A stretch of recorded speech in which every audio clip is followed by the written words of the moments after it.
हम सबके भीतर ईश्वर का निवास है।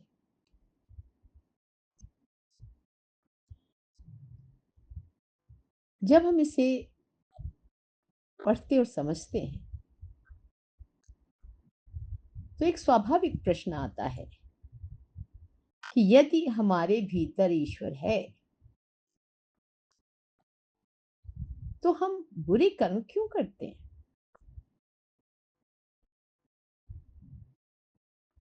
या यदि मनुष्य बुरे कर्म करता है तो ईश्वर रोकता क्यों नहीं? यदि आप विचार करेंगे तो पाएंगे किसी भी प्रकार का बुरा काम अंतःकरण को कभी भी आनंद नहीं देता। वो हमारी राक्षसी प्रवृत्ति को भले ही संतुष्ट कर दे, किंतु भीतर से बहुत तकलीफ होती है, हाहाकार होता है, अशांति और व्याकुलता घेर लेती है। ईश्वर बुरे कर्म करने से तत्काल ही रोकता है। विचार आने मात्र से ही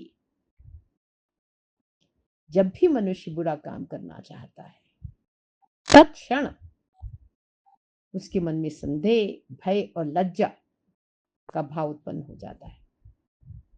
उसकी अंतरात्मा पुकार पुकार कर कहती है कि मन विचलित है। बुरे कर्म करने के बाद ग्लानि का भाव होता है। क्या ये अपने भीतर जो ईश्वर बैठा है, जो ईश्वरी तत्व है, उसके विद्यमान होने का पर्याप्त प्रमाण नहीं है?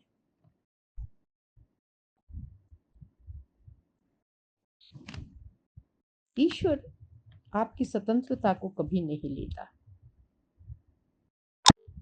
वो बताता है, बहुत धीरे से बताता है। सही और गलत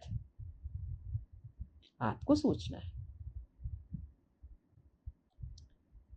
आपने कभी इम्तिहान में देखा होगा, टीचर की उपस्थिति में विद्यार्थीगण गलत और सही दोनों तरह के सवाल लिखते हैं, क्योंकि ये जीवन की परीक्षा है।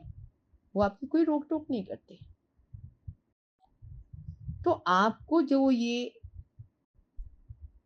मानस जन्म मिला है, आपको अपने को खोजने के लिए ही मिला है, स्वयं को जानने के लिए ही मिला है। कहते हैं, हरि अनंत हरि कथा अनंता। अनंत को समझने के लिए अपनी बुद्धि का विस्तार भी अनंत ही करना होगा। तो मानिए या न मानिए, ईश्वर का निवास हमारे हृदय में ही है, ही है, ही है।